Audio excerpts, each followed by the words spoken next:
The views, comments, and opinions of the following program do not necessarily reflect those of Morris Media Studios, MorrisMediaLive.com, or its affiliates. Listener discretion is advised.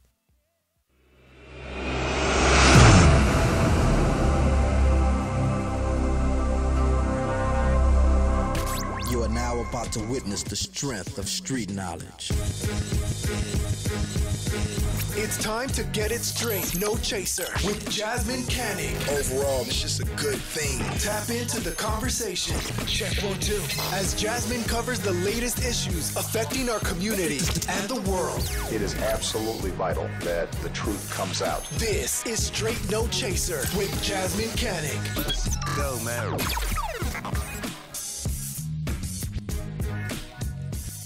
Everybody. Oh, I see you guys logging on. Hey, Denise. Hey, Donald. Hey, Donna. I got like all the D's logging on.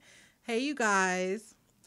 It's me, Jasmyne Cannick. And yes, I decided this Friday to jump back on the mic and talk to y'all and do my show, even though I've been quite depressed this week and have had mixed feelings about these election results.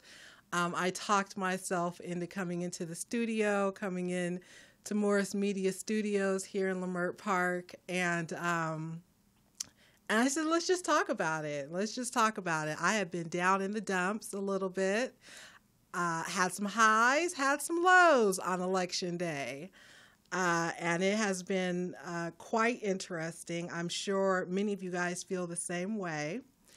So I thought maybe we could talk about it, and if y'all don't want to talk about it with me, I'm going to talk about it and use this as my therapy session for the day. So I have my gavel, and the court of public opinion is now open. You know what to do. You can leave your comments in the under the video, and I'll get to them and take a look at them. Or you can pick up the phone, and you can call me at 323-815-4204, 323-815-4204. If you call and the line is busy, call back. That happens. So if you call and it's busy, call back. But yeah, so let's try to, run through. Oh, hey, Audra. Hey, Max. Hey, Jeannie. I see all of y'all. So let's just jump into it. When I was on my way over here, I was getting updates on my phone about what was going on with the U.S. Senate race as well as with the presidency. As a matter of fact, before I came on, I was trying to look at a quick video that I saw where Joe Biden was speaking and basically giving a little bit of a campaign update. And so I just kind of wanted to talk about that a little bit, right? Because depending on who you're following, Vice President Joe Biden, former Vice President Joe Biden, is either 6 electoral college votes away from securing the White House for Democrats, or he's 17. And I say that with a smile, joking, because it really depends on who you're watching, right? CNN has, I think, 253 for Joe Biden. Fox News has 264. MSNBC has their number. The Associated Press has their number. And so depending on who you're following, the numbers vary. But the bottom line is we're a lot closer. We being the Democrats are a lot closer to clinching, to securing the White House for the next 4 years than Donald Trump is. Counts were delayed by a record flood of mail-in ballots. I'm sure you guys have heard that.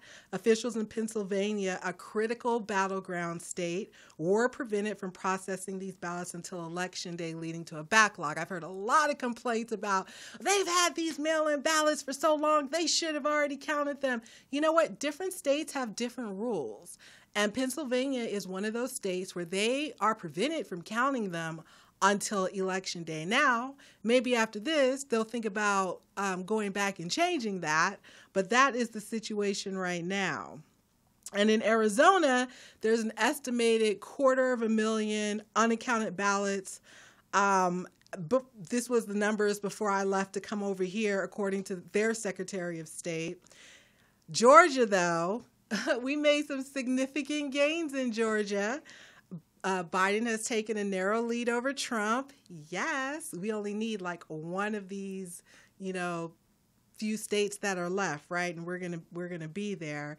He's taken a narrow lead over Georgia after Clayton County and Atlanta suburbs reported, prompting Republican officials to set the stage for a potential recount. They are such sore-ass losers. I am so sick and damn tired of Donald Trump and these sore-ass losing Republicans. And we're going to get to that. Trump's lead dropped steadily as more ballots were counted Thursday, and Biden took the lead this morning. The state still has at least 13,000 provisional ballots to clear, which includes ballots that have errors that are allowed to be fixed by the voters. Of those, there are more than 4,800 provisional ballots in Fulton County, Georgia's largest, which includes Atlanta, including 3,600 that were accepted and 1,200 that were rejected. In Nevada, which I'm super proud of my folks in Nevada, including my own sister, who at 41 decided to vote for the first time in her life because she was so sick of Donald Trump. And so I just feel like if Nevada's the state that comes through for us, my sister will have played a role in that, and she should be super proud, as well as all of the other folks in Nevada who voted against Donald Trump or for Joe Biden. Biden's lead in Nevada has doubled to more than 22,000 votes after the latest release of votes from Clark County, which is the home of Las Vegas, huge Democrat stronghold. With the latest release of 30,000 votes from Clark County, Biden now leads Trump in Nevada by 22,209 votes. He previously led by a margin of 11,438 votes. 6 electoral votes hang in the balance in Nevada, and additional uncounted votes from Clark County were expected to be reported later today. I haven't seen those numbers. And like I said, depending on who you're following, if you're following Fox News like I am, and I'm following Fox for various reasons, but one of the reasons is they got him at 264, which makes me happy. So if you follow Fox News or any other network that has him at 264, if the Biden-Harris ticket ends up taking Nevada, we would be done. In North Carolina, it says Trump is leading by more than 75,000 votes. Boo, North Carolina. And that's with an estimated 95% in. According to the North Carolina State Board of Elections, 9 county election boards were meeting today to consider at least 4,300 additional absentee ballots, which would be added to the unofficial election results. To finish its count, North Carolina is waiting to see if 116,000 outstanding requested absentee ballots are returned by November 12th. In North Carolina, they have until November 12th. An Election Day postmarked ballot can be counted if it is received by 5 p.m. Eastern Time on the 12th. So North Carolina is dragging this out. But hopefully Nevada comes through, Georgia comes through, one of these other states come through. I just wish we could be done with it already. The anxiety is killing me. It kind of depressed me a little bit because I was ready to be done with it. And, in the beginning, I wasn't so sure where we were going to end up. But then things started looking better and better for Democrats, for sane people. And I've gotten better and better and happier. That's why I'm here today. But, here's the thing. I don't think that Trump's going to leave without trying to incite a civil war. I actually think he's already started doing that. I think he started doing that before the election. I personally think if he had smart people around him and he was listening to them, they told him this was coming, right? And so thinking back to some of the comments that President Trump made prior to Election Day, when he kind of started to blame people, like, let me get ahead of this and start blaming people now, right? That's what I saw a lot of. And so I think he's setting the stage for a civil war in this country. For example, some election workers had to be escorted to their cars by police after a pro-Trump mob tried to disrupt the democratic process in Arizona. And similar scenes unfolded at other election centers around the country. And I expect that we will be seeing more of this. Take a look. In Arizona overnight, hundreds of Trump supporters, some armed, gathered outside a Phoenix election center saying the election was being stolen from the president. Inside, nearly 400,000 mail-in and in-person ballots were being counted. Protesters there looking to keep the count going as the race tightens. Where are the votes? Where are the votes? While in Michigan, a different chant. After the president filed a lawsuit over increased access to ballots. It comes as protests broke out across the country overnight, including New York City, Chicago, Minneapolis, and Los Angeles, where frustrated Trump and Biden supporters took to the streets after the president falsely claimed victory despite ballots still being counted in several states, tempers flaring from coast to coast. Joe Biden, your Biden's covering up this election. He's stealing it. But back in Arizona, despite the demonstrations outside, inside this election center along the counting line, a different story. Those are workers. One is a Republican, one is a Democrat. We've been here. We've seen them get along. Yeah, so, a lot of that's been going on across the country thanks to President Trump. And honestly, I'm very worried about all people of color, particularly those in red areas. Once it's official that Joe Biden has won, I think that we all need to be on guard. I do not think it is going to be as easy as one might accept. I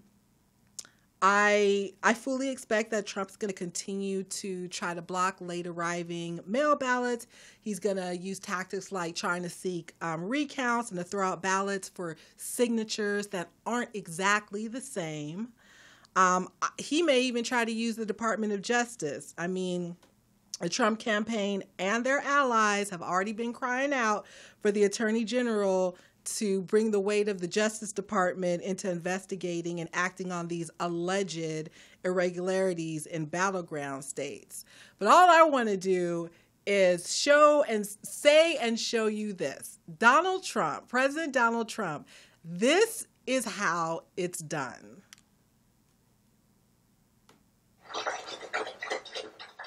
It has been an honor to serve you, and I wish you well.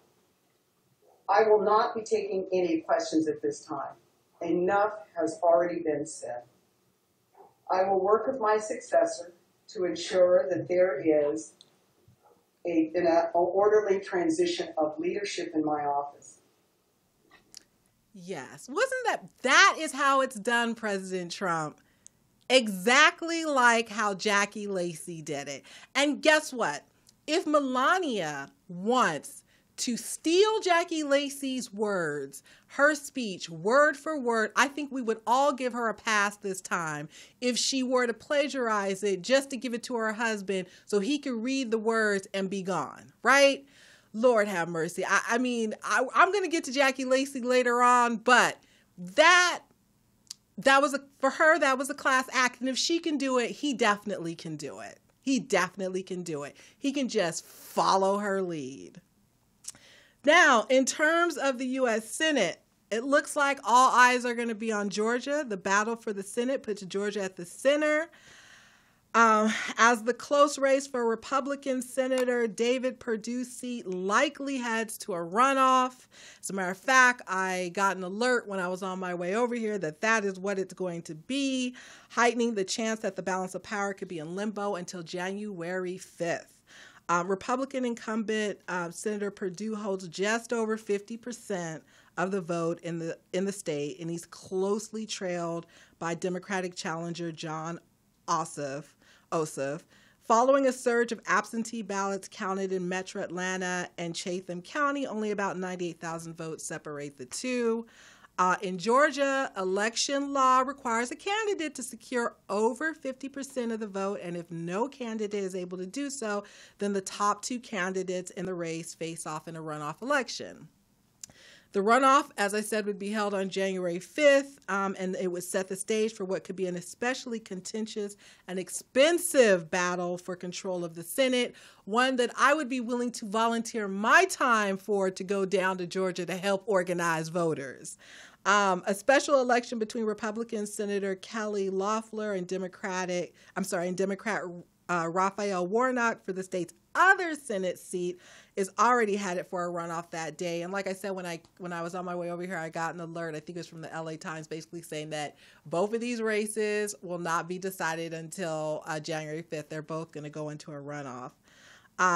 For those that are understanding the math, Democrats have a net gain of 1 seat in the U.S. Senate to win a majority. We need to net at least 2 more plus control of the White House, which would allow us to have a vice president to cast tie-breaking votes in the chamber. Results in 2 contests in North Carolina and Alaska have not been finalized, but Senate Republicans believe they have the edge in those races. Boo. On to the district attorney's race. And I think I have do you have the graphic for the district attorney's race? Today, LA County District Attorney Jackie Lacey unsuccessfully tried to fight back the tears during her concession speech. Yeah, but now we're going to the video, so.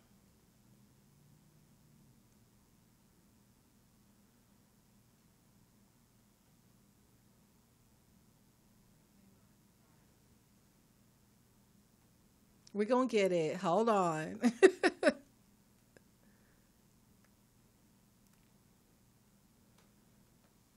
Votes to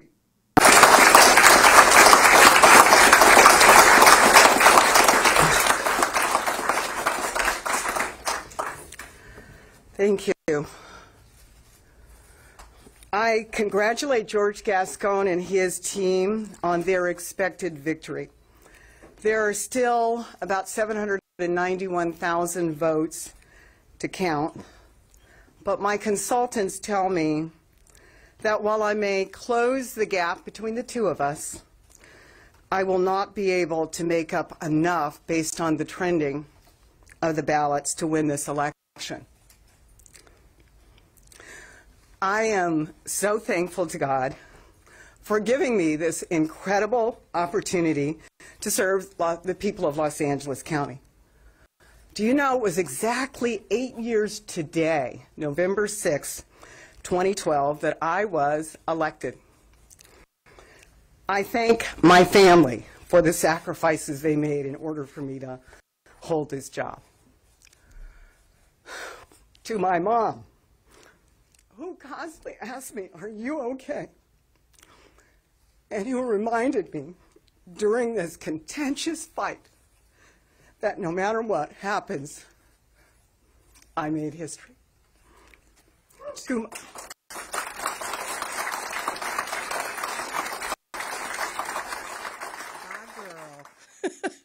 Bye, girl. And I'm not trying to be mean. Look, you know, I know she crying and she trying to fight back the tears and all. But look, she had plenty of time to course correct, and she chose not to. We said Jackie Lacey must go, and Jackie Lacey has gone.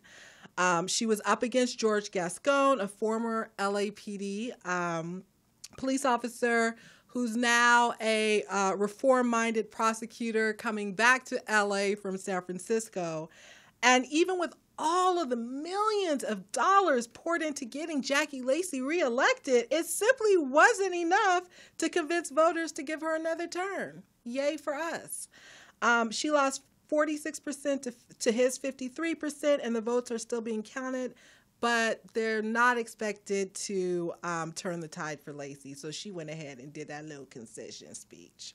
Look, I told Jackie Lacey, it was either last year or the year before, not to sleep on Ed Buck, and that how she handled this case was going to follow her into her reelection. I sat right in her office at the Hall of Justice and told her this. I do not think she took me seriously, but I wonder if she does now, right? I wonder if she does now. Between her handling of the Ed Buck case, her refusal to prosecute police officers and the deaths of unarmed people when the evidence is there, and quite frankly, her trigger finger happy husband, David, who pulled a gun out on Black Lives Matter Los Angeles activists just trying to get a meeting with Lacey, a meeting that she promised the year before to have with them. I don't think that helped at all. The writing was pretty much on the wall. But before you get too happy, because if you follow me, you know that I'm a realist and I try to keep it real. So before we get too, we're so happy we got George Gascon. Look, George Gascon is going to be the district attorney. He's not a public defender. He is a district attorney. The district attorney's office is going to continue prosecuting people. They're not going to turn into the public defender's office. They're not going to stop prosecuting people all of a sudden. Now, we hope that under George Gascon, we have smarter, more compassionate, we have a smarter, more compassionate district attorney's office that, one that is not hell-bent on getting as many convictions as possible, right? But really looks at each case for what it is, and makes really smart decisions about whether or not to move forward in prosecuting a case. Gascon, like I say, he's not a public defender, and the DA's office is not going to be changing its role in our criminal justice system in that respect. And while I am so happy to see Jackie Lacey go, as far as I'm concerned, and as far as you should be concerned, George Gascon and any other elected officials' first term in office is a probationary period. It's a let's get to know each other period. It is a period where we, the voters, decide if we want to keep that person around when they come up for re-election. And in George's case, that would be in 4 years. None of these positions are lifelong offices. They only become that when we have complacent voters. None of these positions are lifelong offices, okay? Even with no term limits for our county assessor in Los Angeles, our district attorney in Los Angeles, and our sheriff in Los Angeles, that does not mean that voters cannot recall someone or just simply not vote to not reelect them, as is the case with Jackie Lacey and soon to be with Sheriff Alex Villanueva.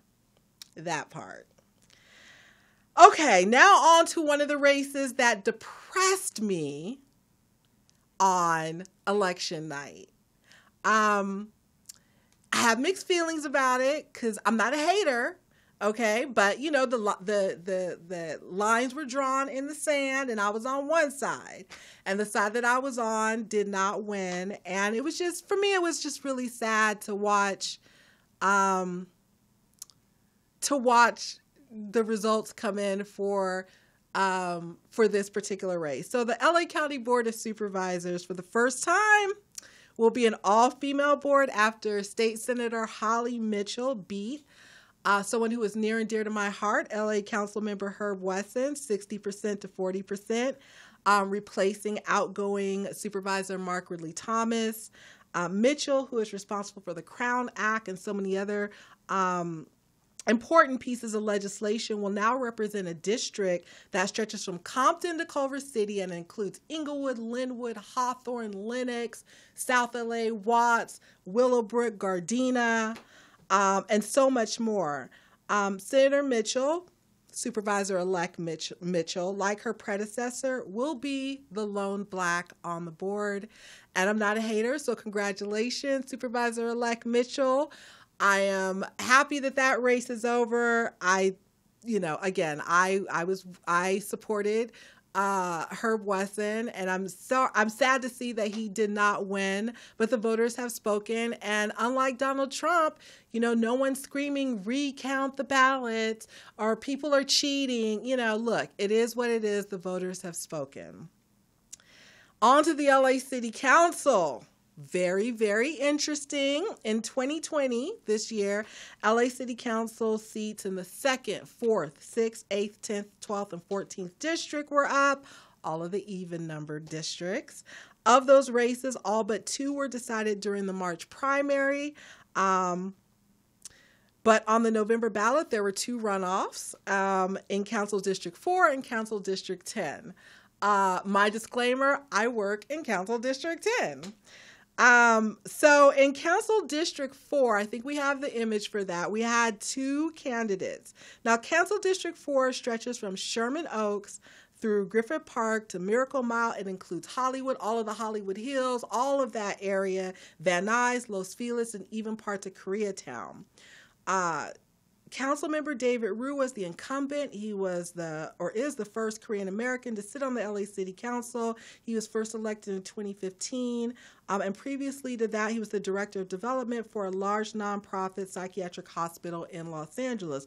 Honestly, didn't know we had any more of those around. Nithya Raymond is an urban planner and the co-founder of the outreach organization Selah Neighborhood Homeless Coalition, and prior to running for office, she was the executive director of Time's Up Entertainment, and she, it looks like, will become the new council person representing District 4. When I was putting this together, she had a little over 52% of the vote to David's 47%. So congratulations, Nithya. In Council District 10, which I have a lot of thoughts and feelings on. First of all, Council District 10, let's talk about that. I'm in Council District 10. It stretches from, Crenshaw, Leimert Park, Baldwin Hills, West Adams, Jefferson Park, Koreatown. It's a pretty expansive district.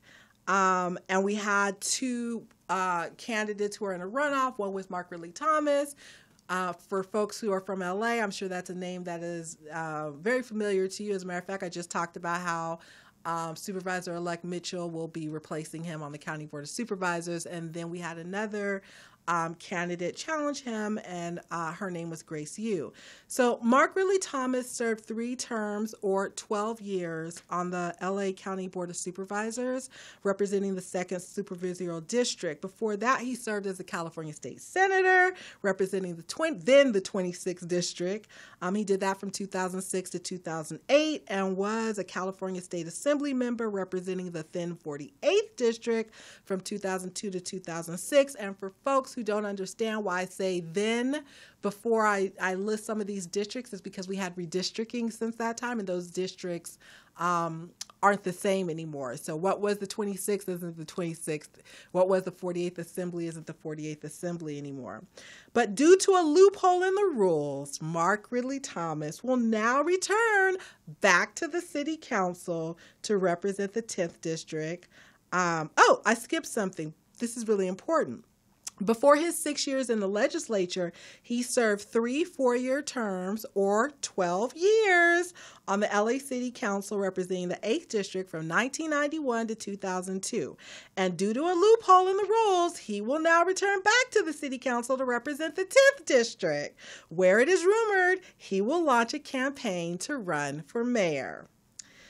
Win or lose the mayoral seat, though, Ridley Thomas can only serve 1 term on the City Council, so we will soon be having another race in Council District 10.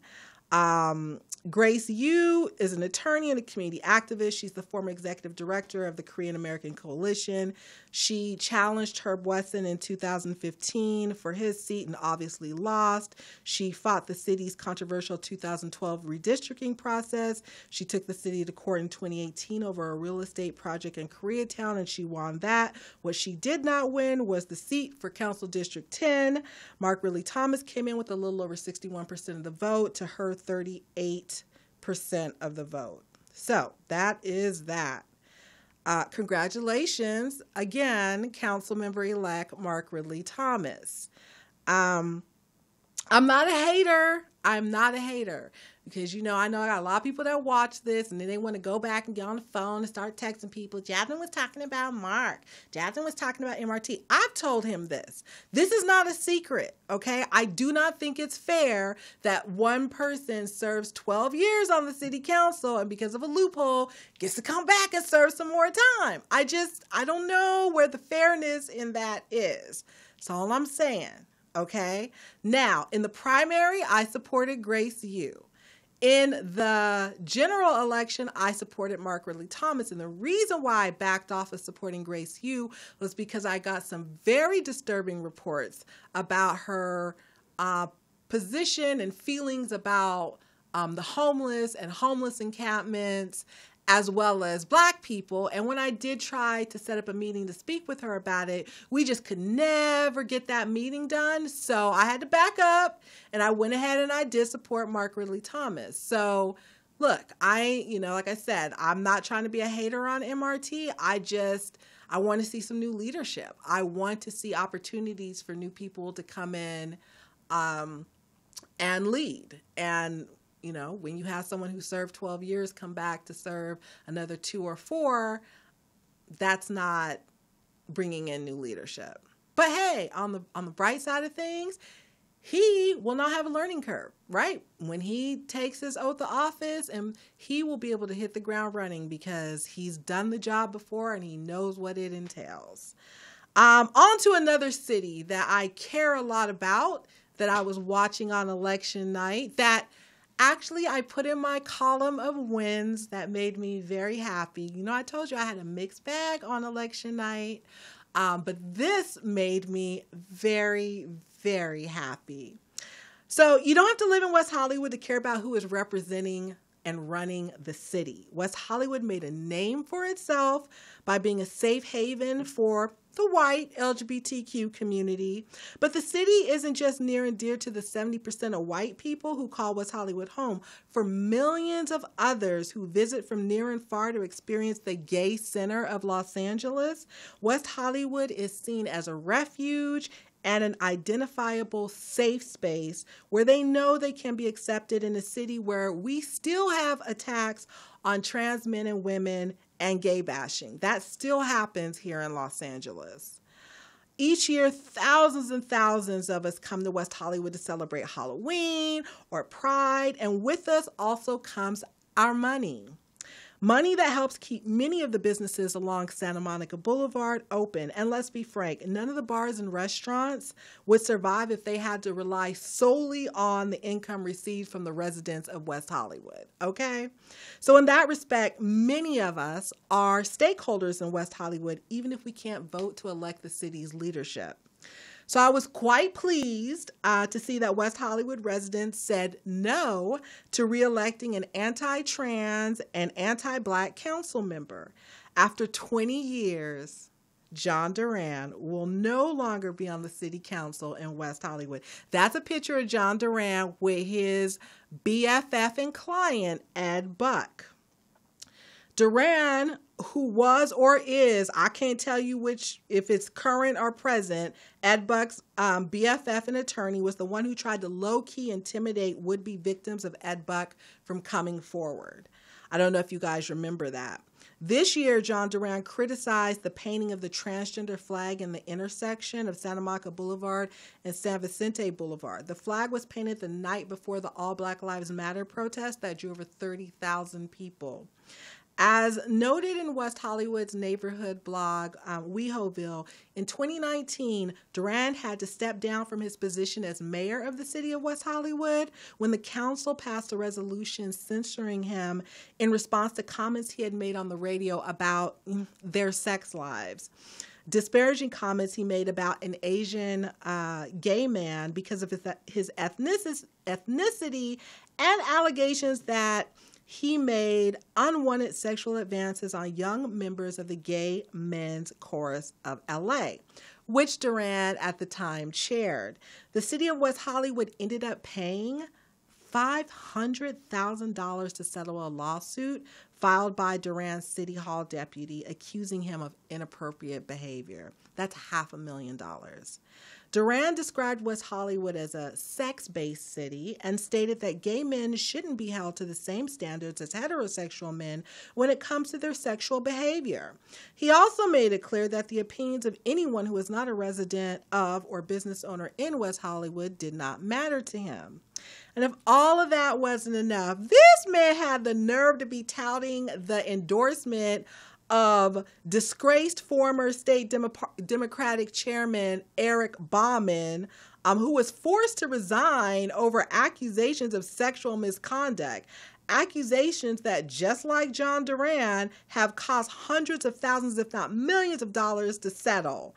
I guess it really is true that birds of a feather, they do flock together.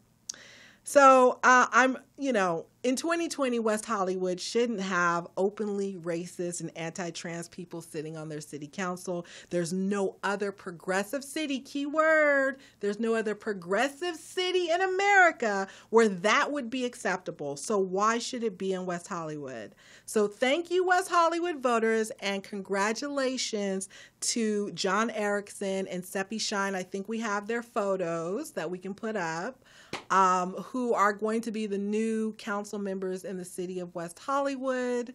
Yes, there's Seppi and John. Congratulations to them. Hopefully things will be better with them on the board, or on the council rather. Yes, Laura, I believe in term limits too. And then I want to send out a big congratulations to my girl, Nichelle Henderson.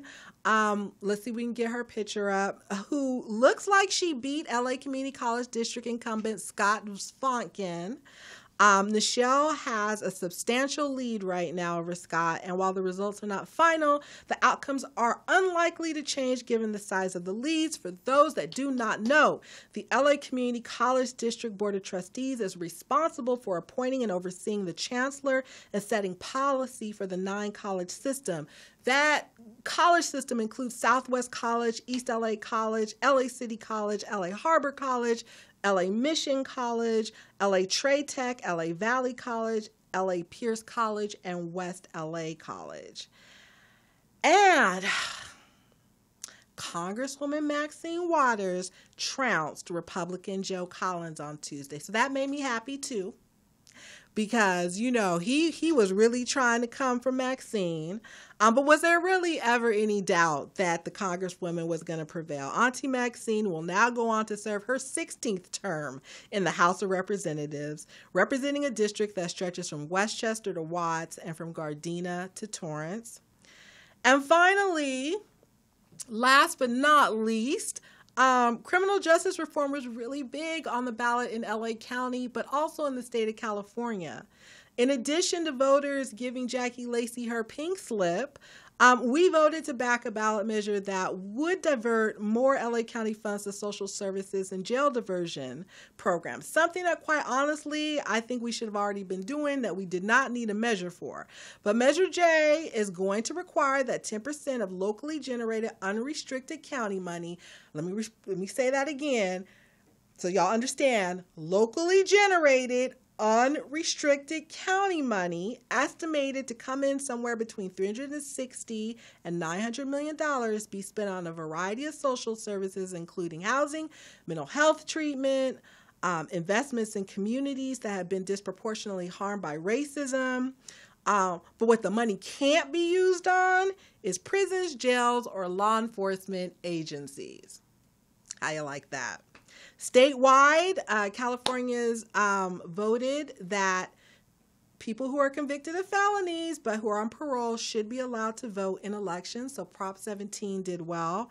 What did not do well was cash bail. Voters chose to stick with cash bail and did not vote to abolish the cash bail system. I was a no on Prop 25, but not for the same reasons as the bail bond industry. I think I made it really clear that we were going to be replacing one bad system with another. Prop 25 would have replaced the use of money bail as a condition for getting out of jail while awaiting trial, with a system allowing release by judges based on a determination of public safety or a defendant's flight risk. And I just think that it was hastily put together, and that we were going to be voting to do something that was probably going to cause more harm than good. And I think that we need to go back to the drawing table and do it again. Doing it fast isn't always doing it right. And I want to see things done right. So I'm very happy that that didn't pass. What I will tell y'all is that one of the significant things that I took from this election, not just here in LA, but really up and down the state and around the country, is that police union money. If you ask me, police union money cost 2 people their jobs on Tuesday. And I think that police union money and police union endorsements are no longer going to be what they used to be for politicians. And that folks are gonna, Democrats anyway, I'm speaking about Democrats, they're gonna have to push off of that and back up. But what I'm really clear about, and I talked a little bit about this on Twitter earlier, is that if it's good for the goose, it's good for the gander. And so going forward, since we made that, again, this is the first year after how many decades and decades and decades and decades of politicians taking police union money here in LA and California that it was made an issue. And yes, y'all made an example of some people, okay? But let's be clear, going forward, you will have to do the same.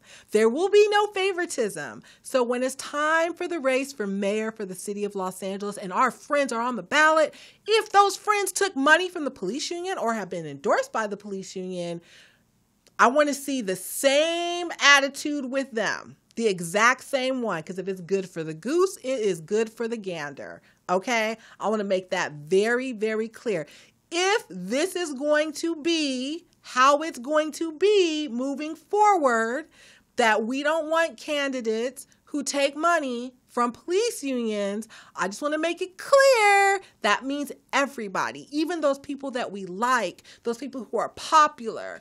If, in fact, they took the money, they have to get the same cold shoulder that you gave the candidates this season, okay? And I'm going to be the one to make sure to do those checks and balances for you because I want to see everyone treated equally on the ballot. I don't want to play favoritism. Yes, Prop 16 did fail. That was interesting. I think, Lori, I think not enough was done in communities of color, particularly in the Black community, to educate folks about that. Remember, we have maybe 2 generations now who know nothing about affirmative action, who know nothing about Prop 209, and I just do not think there was enough education done around it because the numbers were there in terms of young people getting out and voting. And I think that if they were more educated on Prop 16, they would have supported it. But yeah, so that's my thoughts on that. On that, I think moving forward, I'm going to be really interested in getting involved in recalling Sheriff Alex Villanueva. I feel like we shouldn't wait until his term is up. It'll be interesting to see what folks think, the powers that be, but I think we should just recall him. We on a high. We done took Jackie Lacey out. We can do it with Alex Villanueva too and send a message there as well, because we do need to send a message. And let me tell you something. Our sheriff did sort of a Dr. Jekyll and Mr. Hyde situation on this. I'm the first one to tell you guilty, guilty, guilty. I fell for it and I supported him, right? But when I realized what was going on, I course corrected. I made my apologies and now I'm trying to work to fix it. I think that's very, very important. I think that, again, none of these positions are lifelong positions. They're only become lifelong positions when you, the voters, allow them to be. When you become complacent and you either don't vote or you just vote to reelect the same people over and over again. Alex Villanueva does not have to have a second term. Ask former Sheriff Jim McDonald about that, right? Because in LA County, we're used to sheriffs getting elected and basically staying in office for the rest of their lives, right? But that's no longer the case. We have a different type of electorate today, one that is inspiring me, that excites me because they're not falling for the okie doke and just, just because so-and-so told you to vote for someone, they go and vote. People are researching, people are finding out exactly who is going to be in their best interest.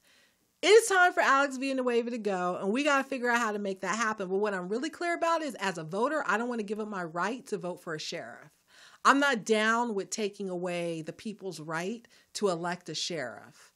I know that had been a topic of conversation amongst folks on the board of supervisors and in the community.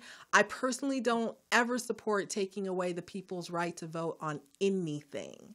Sometimes we get it wrong, and we get to go back to the drawing board and we get to get it right. Like I said earlier when I was speaking about George Gascon in the district attorney's race, everybody's first term is a probationary period, a let's get to know each other period. And when we get to know you and we decide that you ain't the one and we don't like you, then we need to take care of business and reelect someone else.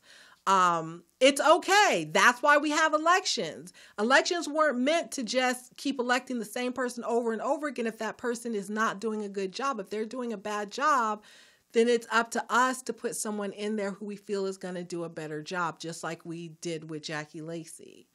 And so, hey, Lucretia. So I just think that going forward, you're going to hear a lot of talk about whether or not, they should change the rules around how we select sheriffs. And I personally, I'm going to be on the side of keeping the vote with the people. I don't like when our votes are taken away from us. We have very few opportunities to weigh in on things that affect us so much now, and taking away our right to elect a sheriff, I think would be very problematic in the long run. We need to keep that. So that's something I'll be looking forward to going forward. And I think that's going to do it for me. I'm still kind of about this election. I really want to be done with it. But like I said at the beginning of this, I'm still very much worried for all people of color in this country right now, because I do think it's going to get worse before it gets better, because I don't trust this president. And I do think that his people are crazy and fanatical. They're like cult followers, and he knows exactly what to say to rile them up and to get them out in the streets. And, I think, we're going to have a clash, and I don't think he's going to leave gracefully at all. So it's going to be really interesting to see how this all plays out. But I have great hope that we will have a new president. I'm so excited about that. I can tell you, as someone who works in politics and who never misses out on voting, that for me, first of all, every election is an important election. Every election is, a critical election. This was no more critical than the last one, and it won't be any more critical than the next one. But for this particular election, look, I realized over the past year, 2 years, that I just can't deal with Donald Trump anymore. Like, I try to ignore him. I try to, just focus on the stuff going on locally, because that's really my thing, statewide and locally in LA County. But he started to really bother me. He's one of the, I got to tell you, there are very few politicians that really just irk me and get on my nerves. He is one of them. And it got to a point where every time I heard his voice, it was just like, And it's still like that with me. And so I'm going to be so happy when it is time for that man and his wife and their kid to get the hell out the White House. And anything I can do to help make that happen, I'm willing to drive the moving van. Just tell me, because I'm really ready to make that happen. And I honestly do hope that when he's no longer president, that he finds himself in a whole bunch of legal trouble, that all the folks who are waiting on the fringes to sue him, but just can't because he's a president. I just hope that his ass ends up in jail and eventually prison. I do believe that that's where he belongs. But he will not be protected by the office of the presidency anymore. So, a couple more days, y'all. I think it's going to just be a couple more days. And we just got to hang in there. Just hang in there. It's just going to be a couple more days. It could come down tonight. It could come down tomorrow. I am of the mindset that when it does come down, I want to run out into the middle of my street and just scream, "Thank God, thank God." And I may end up doing that because that's really how I feel. That is really how I feel. I'm ready for some civility. I'm just ready for some common sense. And I know Trump's people, they're going to be in their feelings for quite some time. And we all going to have to stay on guard about that too. But, you know, the people have spoken, and in huge numbers. Like I said, my sister, 41 years old, voted for the very first time on Tuesday. And it wasn't something I asked her about. It was something that she actually just told me. She's like, I'm off on Tuesday and I got to go and vote. And my sister she was like, it's my first time voting. Trump, blah, blah, blah. So I was like, oh my God. Yeah, because in my family, everyone's not political like me. My sister is not political. So I was super proud of her. And I hope that Nevada's the state that takes us to 270 so she can feel like she played a really important role in that. So until we get the good news, y'all, hang in there. Don't go crazy, but stay on guard. Some of y'all live in neighborhoods full of Trump supporters. Stay on guard. Like, always be paying attention. Watch your six. Do not get caught slipping. Because I do believe that there are going to be some fools out there that are going to try to harm some of us. So please be paying attention to everything.